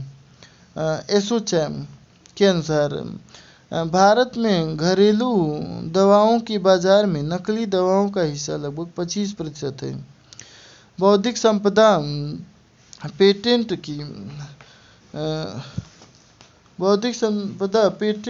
की सुरक्षा और उसका क्रियान्वयन एक जटिल तथा महंगी प्रक्रिया हो सकती है। इसके अलावा पेटेंट उल्लंघन का खतरा भी एक निरंतर चिंता का विषय है। आगे की राह। निर्यात बाजार का विस्तार। संयुक्त राज्य अमेरिका के अलावा चीन और जापान जैसे अन्य भौगोलिक क्षेत्रों में विकास तथा विस्तार करने की आवश्यकता है। एक अनुसंधान परिवेश तैयार किया जाना चाहिए। इसके लिए 3 आयामों में हस्तक्षेप की आवश्यकता होगी: लक्षित विनियामक और कर हस्तक्षेप, नैदानिक परीक्षणों को सुव्यवस्थित करना, स्वास्थ्य तकनीक से जुड़े स्टार्टअप्स का समर्थन करना, एक मुख्य शैक्षणिक संस्थान का गठन, वैश्विक प्रतिभा को आकर्षित करने में सक्षम और अच्छी तरह से वित्तपोषित अनुसंधान संस्थान नवाचार के चक्र को शुरू करने के लिए महत्वपूर्ण होता है। फार्मास्यूटिकल्स के लिए एक स्वतंत्र मंत्रालय का गठन। इस तरह के मंत्रालय को आयुष मंत्रालय या नवीन और नवीकरणीय ऊर्जा मंत्रालय की तर्ज पर तैयार किया जा सकता है। सरकार द्वारा उठाए गए कदम: scheme for strengthening pharmaceutical industries के साथ निम्नलिखित 3 उपयोजनाएं सामान्य सुविधाओं के लिए फार्मास्यूटिकल उद्योग को सहायता, फार्मास्यूटिकल्स प्रौद्योगिकी उन्नयन सहायता योजना, फार्मास्यूटिकल संवर्धन और विकास योजना, फार्मा क्षेत्र के लिए उत्पादन से संबंधित प्रोत्साहन योजनाएं, महत्वपूर्ण प्रारंभिक सामग्री ड्रग इंटरमीडिएट्स और एपीआईज के घरेलू विनिर्माण को बढ़ावा देने के लिए पीएलआई योजना, फार्मास्यूटिकल्स के लिए पीएलआई योजना, बल्क ड्रग पार्क्स की स्थापना के लिए वित्तीय सहायता प्रदान करके बल्क ड्रग पार्क्स को बढ़ावा देना, गैर योजनाबद्ध हस्तक्षेप, चिकित्सा उपकरण क्षेत्र में 100% प्रत्यक्ष विदेशी निवेश एफडीआई, फार्मा क्षेत्र में ग्रीन फील्ड परियोजनाओं में स्वचालित मांग के तहत 100% एफडीआई की अनुमति है, जबकि ब्राउन फील्ड परियोजनाओं के लिए 74% तक एफडीआई की अनुमति है। मेडटेक उद्योग की प्रमुख समस्याओं के समाधान हेतु राष्ट्रीय चिकित्सा उपकरण संवर्धन परिषद की स्थापना की गई है। संक्षिप्त सुर्खियां: ऋण तक आसान पहुंच के लिए पब्लिक टेक प्लेटफॉर्म। आरबीआई ने ऋण तक आसान पहुंच बनाने के लिए एक ऑनलाइन पब्लिक टेक प्लेटफॉर्म का पायलट प्रोजेक्ट शुरू किया है। इस प्लेटफॉर्म के बारे में यह एक open architecture, open application programming interface है और मानकों से युक्त एक एंड टू एंड प्लेटफॉर्म होगा। इससे वित्तीय क्षेत्र के सभी भागीदार प्लग एंड प्ले मॉडल में निर्बाध रूप से आपस में जुड़ सकते हैं। यह आधार ई-केवाईसी, राज्य सरकारों से भूमि रिकॉर्ड, उपग्रह डेटा, पैन सत्यापन आदि जैसी सेवाओं तक पहुंच को सक्षम बनाएगा। इसे आरबीआई की मुख्य स्वामित्व वाली सहायक company reserve bank innovation hub द्वारा विकसित किया जा रहा है। यह पायलट परियोजना ऋण क्रेडिट के निम्नलिखित प्रकारों पर केंद्रित है: प्रति उधारकर्ता 1.6 लाख रुपए तक का किसान क्रेडिट कार्ड ऋण, डेयरी ऋण, एमएसएमई ऋण, संपार्श्विक के बिना भाग लेने वाले बैंकों के माध्यम से व्यक्तिगत ऋण और गृह ऋण। यह पायलट परियोजना मध्य प्रदेश, तमिलनाडु, कर्नाटक, उत्तर प्रदेश और महाराष्ट्र के चुनिंदा जिलों में लागू की जा रही है। वर्तमान में ऋण मूल्यांकन के लिए आवश्यक डेटा सरकार और खाता संगठक जैसे विभिन्न संगठनों के पास रहता है। इससे नियम आधारित ऋण वितरण में बाधा आती है। लाभ: यह ग्राहकों को बिना किसी कागजी कार्रवाई के सहायता देकर या स्वयं सेवक मोड में घर पर ऋण वितरण को सक्षम बनाता है। ऋणदाताओं को आवश्यक डिजिटल जानकारी के निर्बाध प्रवाह की सुविधा प्रदान करके बाधा रहित ऋण वितरण को सक्षम बनाना। बेहतर ऋण जोखिम और समग्र ऋण पोर्टफोलियो प्रबंधन के कारण बैंकों की स्थिति में सुधार होता है। ग्राहक को ऋण वितरण में परिचालन लागत कम हो जाती है। रेलवे की वित्तीय स्थिति पर नियंत्रक एवं महालेखा परीक्षक की रिपोर्ट, कैग की रिपोर्ट। रेलवे की वित्तीय स्थिति पर हाल ही में भारत के नियंत्रक एवं महालेखा परीक्षक ने भारतीय रेलवे की वित्तीय स्थिति पर अपनी ऑडिट रिपोर्ट जारी की है। रिपोर्ट के मुख्य बिंदुओं पर एक नज़र। 2020-21 की तुलना में 2021-22 के दौरान रेल यातायात से सकल प्राप्तियों में 36.02% की वृद्धि हुई है। रेलवे की आय में प्रमुख योगदान माल ढुलाई का था। 2021-22 के दौरान रेलवे के पूंजीगत व्यय में 22.61% की वृद्धि हुई है। पूंजीगत व्यय की सहायता से नई परिसंपत्तियों का सृजन, परिचालन से बाहर हो चुकी परिसंपत्तियों का समय पर बदलाव और नवीनीकरण जैसे कार्य किए जाते हैं। परिचालन अनुपात यह 2020-21 के 97.45% की तुलना में 2021-22 में 107.39% था। उच्चतर परिचालन अनुपात अधिशेष उत्पन्न करने की कम क्षमता को इंगित करता है। दूसरे शब्दों में, उच्चतर परिचालन अनुपात की स्थिति में कम लाभ प्राप्त होता है। कुल परिचालन व्यय का लगभग 75.47% हिस्सा स्टाफ लागत, पेंशन भुगतान और रोलिंग स्टॉक के लीज किराए में खर्च किया जाता है। यात्री किराए पर क्रॉस सब्सिडी देने के लिए माल ढुलाई से प्राप्त लाभ का उपयोग किया जाता है। मूल्यह्रास आरक्षित निधि। मूल्यह्रास आरक्षित निधि के लिए कम प्रावधान किए जाने के परिणामस्वरूप थ्रू फॉरवर्ड कार्यों में विलंब हुआ है। मूल्यह्रास आरक्षित निधि एक वित्तीय उपाय है जो किसी व्यवसाय या संगठन के लिए मूल्यह्रास की सामान्य प्रक्रिया के दौरान उपयोग होता है। अधिक पुरानी परिसंपत्तियों के नवीनीकरण और बदलाव को थ्रो फॉरवर्ड कहा जाता है। प्रमुख सिफारिशें यात्री परिचालन की लागत का गंभीर विश्लेषण करते हुए नुकसान को कम करने हेतु जरूरी कदम उठाने की आवश्यकता है। माल ढुलाई से प्राप्त आय को बढ़ाने के लिए माल ढुलाई बास्केट में विविधता लाने हेतु कदम उठाए जा सकते हैं।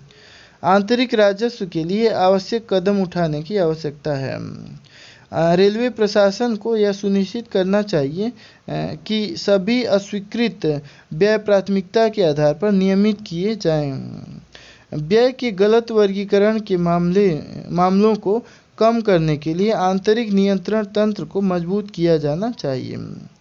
साथ ही प्रमुख नियंत्रण अधिकारियों के स्तर पर अधिक जिम्मेदारी को बढ़ावा देने के लिए निवारक प्रतिबंध लगाए जाने चाहिए।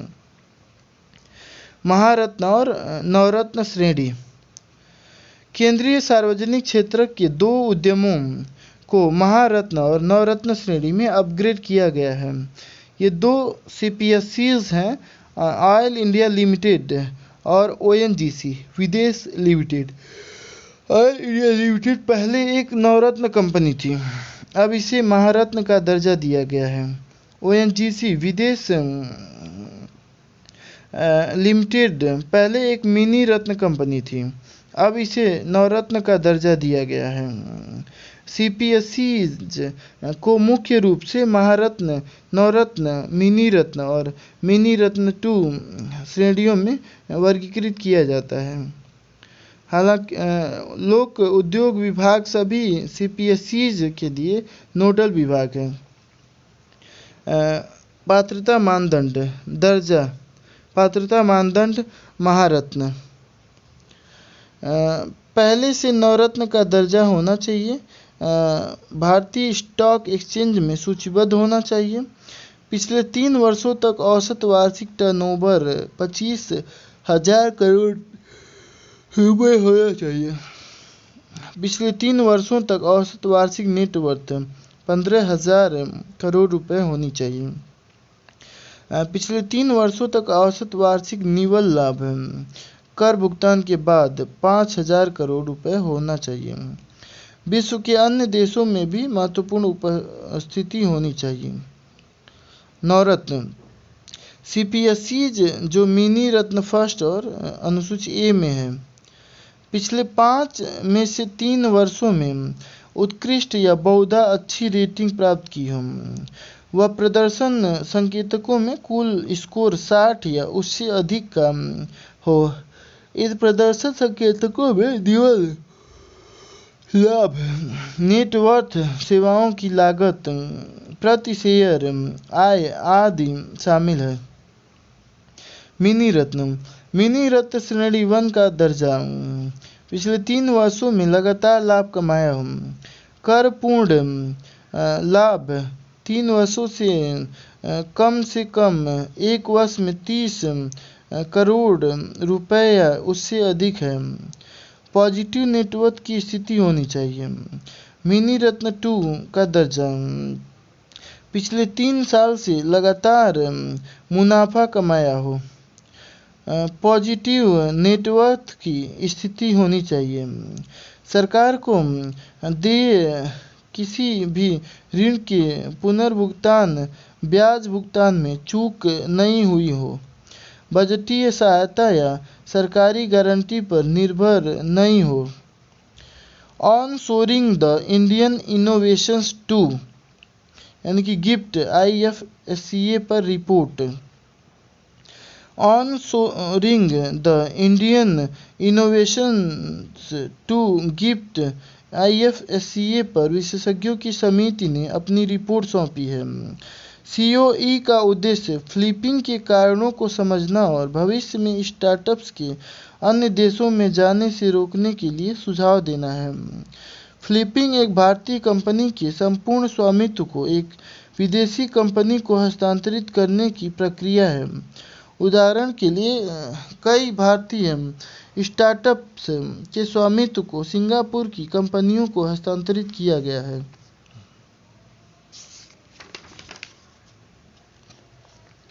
समिति ने विदेश चले गए स्टार्टअप्स को वापस गिफ्ट सिटी गुजरात में स्थित IFSC में वापस लौटने के लिए प्रोत्साहित करने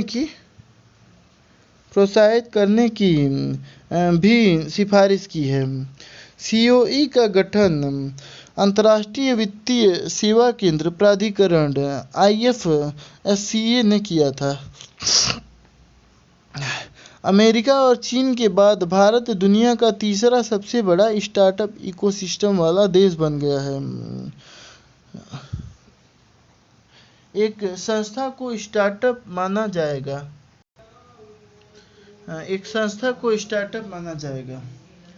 किसी भी संस्था को उसके पंजीकरण की तारीख से 10 वर्ष तक ही स्टार्टअप माना जाएगा। साथ ही इस तरह की संस्था को भारत में प्राइवेट लिमिटेड कंपनी अधिनियम 2013 के तहत या सीमित देयता भागीदारी यानी LLP अधिनियम 2008 के तहत के रूप में पंजीकृत होना अनिवार्य है। पंजीकरण के बाद से किसी भी वित्तीय वर्ष में वार्षिक कारोबार 100 करोड़ रुपए से अधिक नहीं होना चाहिए। भारतीय स्टार्टअप के विकास के संचालक, उपभोग संचालित विकास, क्रय शक्ति क्षमता के मामले में भारत विश्व की तीसरी सबसे बड़ी अर्थव्यवस्था है। इसके अतिरिक्त सकल घरेलू उत्पाद में उपभोग व्यय की हिस्सेदारी 70% है। भारत में उच्च कौशल वाली तकनीकी प्रतिभा मौजूद है। फ्लिपिंग के कारण अन्य देशों में बेहतर विनियामक परिवेश मौजूद है। स्टार्टअप की बेहतर वैल्यूएशन की संभावना बढ़ती है। विदेशी पूंजी बाजार तक पहुंच प्राप्त होती है आदि। भारत पर प्रभाव, उद्यमी प्रतिभा का पलायन होता है। भारत की जगह विदेशी अर्थव्यवस्थाओं में मूल्य सृजन होता है। भारत को कर राजस्व की हानि होती है आदि। रिपोर्ट में की गई सिफारिशें। पेटेंट और ट्रेडमार्क देने में देरी के लिए समीक्षा समिति गठित की जानी चाहिए। गिफ्ट IFSC में स्टार्टअप की लिस्टिंग के लिए लागू शर्तों से छूट प्रदान की जानी चाहिए। विवाद समाधान के लिए विशेष अदालत मध्यस्थता निकाय का गठन किया जाना चाहिए। मुद्रास्फीति पर अंकुश लगाने के लिए ब्याज दरों में वृद्धि। विदेश मंत्री के अनुसार मुद्रास्फीति पर अंकुश लगाने के लिए ब्याज दरों में वृद्धि सर्वोत्तम विकल्प नहीं है, बल्कि यह रिकवरी को नुकसान पहुंचा सकती है। भारत की मुद्रास्फीति लक्षीकरण व्यवस्था के तहत अर्थव्यवस्था में प्रचलित ब्याज दर को बढ़ाकर या घटाकर मुद्रास्फीति को लक्षित स्तर पर लाया जा सकता है। ऐसा माना जाता है कि ब्याज दरों में वृद्धि से आर्थिक गतिविधियों में कमी आती है। इससे मुद्रास्फीति में भी गिरावट आती है। ब्याज दरों में कमी से आर्थिक गतिविधियों में वृद्धि होती है और इससे मुद्रास्फीति में भी बढ़ोतरी होती है। खुदरा मुद्रास्फीति को 2 से 6% के दायरे में रखने का काम पूर्णतः भारतीय रिजर्व बैंक का है।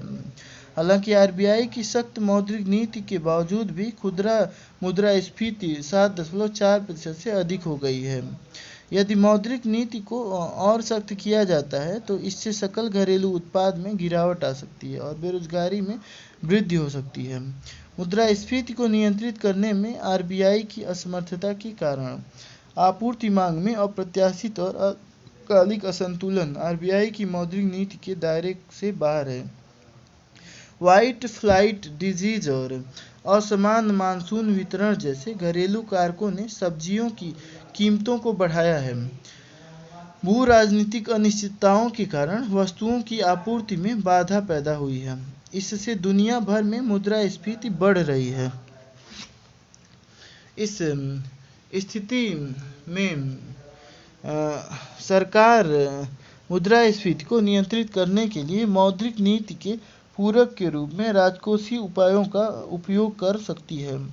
इन उपायों में निम्नलिखित शामिल हैं। बाजार में वस्तुओं की आपूर्ति बढ़ाना, जैसे टमाटर और प्याज को सब्सिडीकृत दरों पर बेचना। बाजार में गेहूं और चीनी का स्टॉक जारी करना आदि।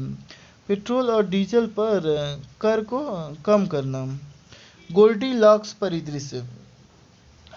किसी अर्थव्यवस्था में गोल्डीलॉक्स परिदृश्य एक ऐसी आदर्श स्थिति का सूचक है जिसमें समृद्धि दर स्थिर गति से बढ़ती है।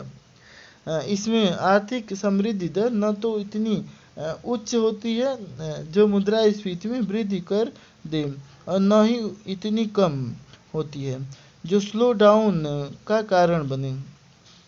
गोल्डीलॉक्स परिदृश्य के अंतर्गत प्रमुख विशेषताएं: बेरोजगारी की निम्न दर, स्थिर सकल घरेलू उत्पाद समृद्धि दर, अपेक्षाकृत कम खुदरा मुद्रास्फीति और निम्न ब्याज दरें। गोल्डीलॉक्स चरण आमतौर पर अस्थायी प्रकृति का होता है। इसे अर्थव्यवस्था में प्रतिकूल आघातों के बाद रिकवरी और समृद्धि की अवधि के दौरान देखा जाता है। उद्गम: unclaimed deposits gateway to access information portal. RBI ने एक केंद्रीकृत वेब पोर्टल उद्गम लॉन्च किया है। उद्देश्य: यह बैंक ग्राहकों को एक ही स्थान पर अलग अलग बैंकों में अपनी दावा नहीं की गई जमा राशि का पता लगाने में सक्षम बनाएगा। दावा नहीं की गई जमा राशि ऐसे बचत चालू खातों में शेष राशि जो 10 वर्षों से संचालन में नहीं है या परिपक्वता की तारीख से 10 वर्षों के भीतर दावा नहीं की गई सावधि जमा की राशि। यह पोर्टल अपने ग्राहकों को कुशलतापूर्वक बैंकिंग सेवाएं प्रदान करने के लिए डिजिटल प्रगति का उपयोग करके वित्तीय समावेशन को बढ़ावा देगा। इनिशियल पब्लिक ऑफरिंग IPO के लिए संशोधित समय सीमा। भारतीय प्रतिभूति एवं विनिमय बोर्ड सेबी ने कंपनियों की आईपीओ लिस्टिंग की समय सीमा 6 दिन से घटाकर 3 दिन कर दी है। इसे T+6 की जगह T+3 का कर दिया गया है। आईपीओ का तात्पर्य प्राथमिक बाजार में जनता को प्रतिभूतियों की बिक्री से है। यह कंपनियों के लिए धन जुटाने के सबसे बड़े स्रोत के रूप में कार्य करता है। सेबी का नया कदम आईपीओ जारीकर्ताओं के लिए ईज ऑफ डूइंग बिजनेस को बढ़ाएगा। साथ ही यह कंपनियों को पूंजी और तरलता तक त्वरित पहुंच प्रदान करेगा। संशोधित T+3 दिन की समय सीमा 1 दिसंबर 2023 से अनिवार्य हो जाएगी। उचित और लाभकारी मूल्य। वित्त मंत्रालय ने सहकारी चीनी मिल्स को पिछले गन्ना मूल्य भुगतान का दावा करने में सक्षम बनाने वाले नियम अधिसूचित किए हैं। अधिसूचना में किसानों को 2015-16 से पहले के केंद्र और उचित और लाभकारी मूल्य से अधिक का भुगतान करने की बात कही गई है। इसका व्यावसायिक व्यय के रूप में भुगतान किया जाना चाहिए। यह आयकर अधिनियम की धारा 155 में संशोधन करके किया गया है। इस कदम से चीनी मिलों को लगभग 10,000 करोड़ रुपए की राहत मिलने की उम्मीद है। अब तक सहकारी समितियों को ही 2016-17 आकलन वर्ष से किए गए भुगतान के लिए व्यावसायिक व्यय के रूप में इस तरह के भुगतान का दावा करने की अनुमति थी। एफआरपी वह न्यूनतम मूल्य है जिसका मिल मालिकों द्वारा गन्ना किसानों को भुगतान करना अनिवार्य है। यह आवश्यक वस्तु अधिनियम 1955 के तहत जारी गन्ना नियंत्रण आदेश 1966 द्वारा शासित होता है। इसकी घोषणा उत्पादन लागत के आधार पर कृषि लागत और मूल्यह्रास की सिफारिशों पर की जाती है। सहकारी मिलें आमतौर पर किसानों को अंतिम गन्ना मूल्य का भुगतान करती है। यह केंद्र के एफआरपी से अधिक होता है।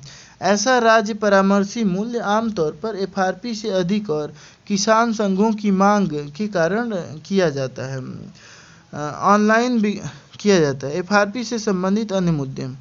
एफआरपी गन्ना नियंत्रण आदेश 1996 के तहत मिलों को 14 दिनों के भीतर मूल एफआरपी का भुगतान करना अनिवार्य है अथवा उन्हें प्रति वर्ष 15% की दर से ब्याज देना होगा। चीनी आयुक्तों को दोषी मिलों की संपत्ति कुर्क करने का अधिकार है। एफआरपी तय करने में मिलों को कोई भूमिका नहीं है। ऑनलाइन विज्ञापन का विनियमन। केंद्रीय मंत्रिमंडल ने ऑनलाइन विज्ञापनों के विनियमन के लिए सूचना एवं प्रसारण मंत्रालय को प्रशासनिक प्राधिकार सौंपा है।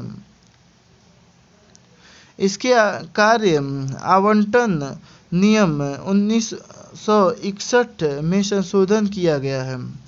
पहले से ही सूचना एवं प्रसारण मंत्रालय ऑनलाइन विज्ञापन पर नजर रख रहा था। मंत्रालय ने 2022 में सर्कुलर जारी करके टीवी चैनलों के साथ ओटीटी प्लेटफॉर्म्स को भी सट्टेबाजी और जुए वाली कंपनियों के विज्ञापनों का प्रचार न करने की सलाह दी थी। इससे पहले ऑनलाइन गेमिंग कंटेंट और विज्ञापनों के विनियमन का कार्य मुख्य रूप से माइटी द्वारा और सूचना प्रौद्योगिकी अधिनियम 2000 के तहत किया जाता था। अमृत भारत स्टेशन योजना। प्रधानमंत्री ने अमृत भारत स्टेशन योजना के तहत 508 रेलवे स्टेशनों के पुनर्विकास की आधारशिला रखी। अमृत भारत स्टेशन योजना को रेलवे स्टेशनों के पुनर्विकास के लिए लॉन्च किया गया है। इस योजना के तहत रेलवे स्टेशनों पर अत्याधुनिक सार्वजनिक परिवहन तथा विश्व स्तरीय सुविधाएं प्रदान की जाएंगी। यह लंबी अवधि के लिए मास्टर प्लानिंग पर आधारित है। साथ ही मास्टर प्लान का कार्यान्वयन रेलवे स्टेशन की जरूरतों के अनुसार होगा। स्टेशनों को स्टेशन के चारों ओर केंद्रित समग्र शहरी विकास के लिए एकीकृत दृष्टिकोण के आधार पर सिटी सेंटर के रूप में विकसित किया जाएगा। स्टेशन भवनों का डिजाइन स्थानीय संस्कृति, विरासत और वास्तुकला से प्रेरित होगा। आधुनिकीकरण के लिए भारतीय रेलवे द्वारा की गई पहल। ट्रेन का आधुनिकीकरण। स्वदेशी रूप से विकसित वंदे भारत रेलगाड़ियां, विस्टाडोम कोच, अत्याधुनिक सुविधाओं से युक्त स्मार्ट कोच, मालगाड़ियों की गति में वृद्धि जैसी पहलों से रेलगाड़ियों का आधुनिकीकरण किया जाएगा।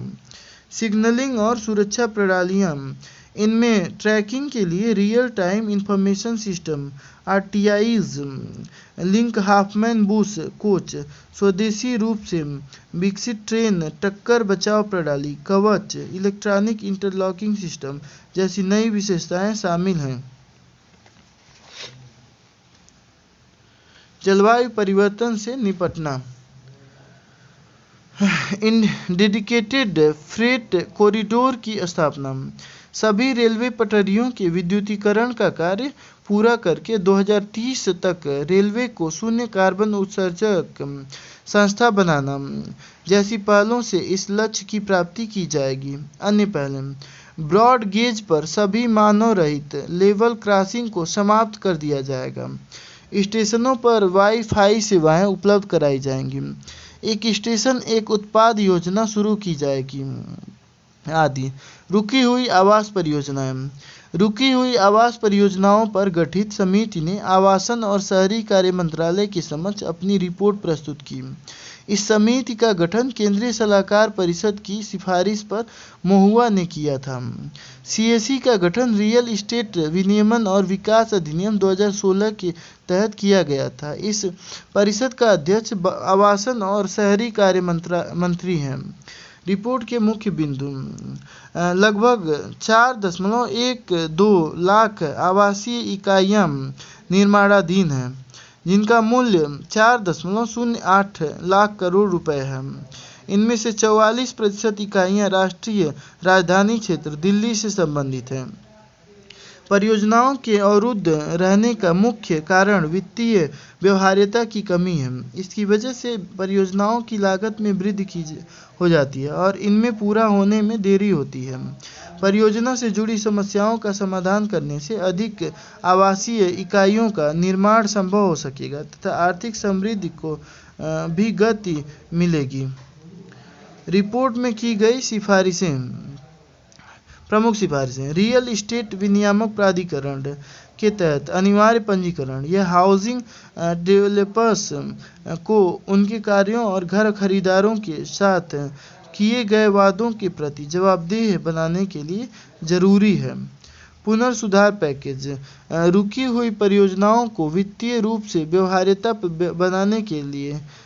बनाने के लिए राज्य सरकारों द्वारा पुनर्सुधार पैकेज प्रदान किया जाना चाहिए।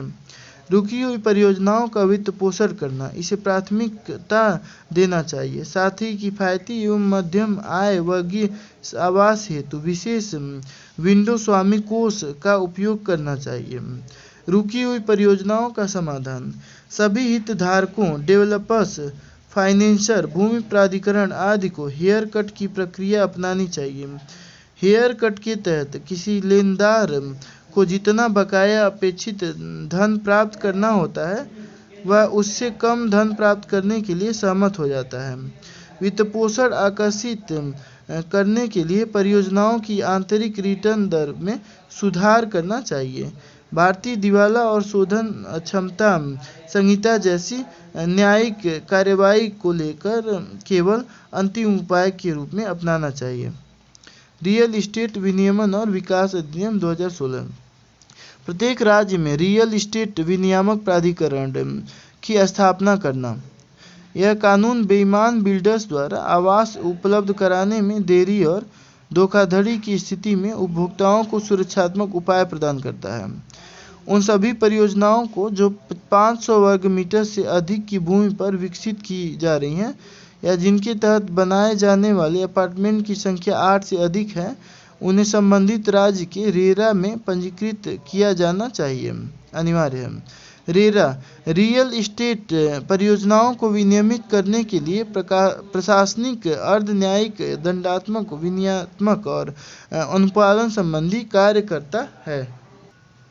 इंडिया स्मार्ट सिटीज पुरस्कार प्रतियोगिता। ISCAC का आयोजन आवासन और शहरी कार्य मंत्रालय द्वारा स्मार्ट सिटी मिशन के तहत किया जाता है। ISCAC उन शहरों, परियोजनाओं और नवीन विचारों को मान्यता देता है तथा पुरस्कृत करता है जो 100 स्मार्ट शहरों में संधारणीय विकास को बढ़ावा दे रहे हैं, साथ ही समावेशी, न्याय संगत, स्वस्थ और सहयोगी शहरों के विकास को प्रोत्साहित कर रहे हैं। ISCAC के 2018, 2019 और 2020 में 3 संस्करण हो चुके हैं। शीर्ष 3 स्मार्ट सिटी इंदौर, सूरत और आगरा। शीर्ष 3 राज्य मध्य प्रदेश, तमिलनाडु व राजस्थान। शीर्ष केंद्र शासित प्रदेश चंडीगढ़। Insurance surety bonds. हाल ही में राष्ट्रीय राजमार्ग प्राधिकरण अनुबंधों के लिए इंश्योरेंस श्योरिटी बॉन्ड्स पर हितधारकों के साथ चर्चा की है। इंश्योरेंस श्योरिटी बॉन्ड्स के बारे में, यह एक त्रिपक्षीय अनुबंध है। इसमें एक पक्ष जमानतकर्ता श्योरिटी, दूसरे पक्ष प्रिंसिपल के प्रदर्शन या दायित्वों की तीसरे पक्ष की गारंटी देता है। यह बुनियादी ढांचा परियोजनाओं के लिए जमानती व्यवस्था के रूप में कार्य करता है, साथ ही कॉन्ट्रैक्टर के साथ साथ मूलधन को भी सुरक्षा प्रदान करता है। इंश्योरेंस श्योरिटी बॉन्ड्स को बैंक गारंटी के बदले में लाया गया है। इसे अप्रैल 2022 में बीमा विनियामक और विकास प्राधिकरण ने अनुमति प्रदान की थी। रेल, समुद्र रेल परिवहन। कोयला मंत्रालय रेल, समुद्र रेल परिवहन को बढ़ावा देगा। RSR एक मल्टी मॉडल परिवहन प्रणाली है जो कोयले को अंतिम उपयोगकर्ताओं तक निर्बाध रूप से पहुंचाएगी। अगले 7 वर्षों में खनन को दोगुना करके कोयला उत्पादन लक्ष्य को पूरा करने के लिए इसकी आवश्यकता है। वर्तमान में देश में कोयला निकालने में रेलवे की हिस्सेदारी लगभग 55% है। इस हिस्सेदारी को वित्त वर्ष 2030 तक बढ़ाकर 75% करने का लक्ष्य निर्धारित किया गया है। कोयले के परिवहन की समस्याएं। रेलवे की प्रबंधन क्षमता कम है। लोडिंग और ओवरलोडिंग संबंधी बुनियादी ढांचे का सही से विकास नहीं हुआ है। माल डिब्बों की संख्या पर्याप्त नहीं है। सड़क या रेल नेटवर्क पर यातायात का दबाव रहता है। RSR प्रणाली के लाभ। यह प्रणाली रेल मार्गों पर भीड़ भाड़ कम करेगी और इससे निर्यात के अवसर पैदा होंगे।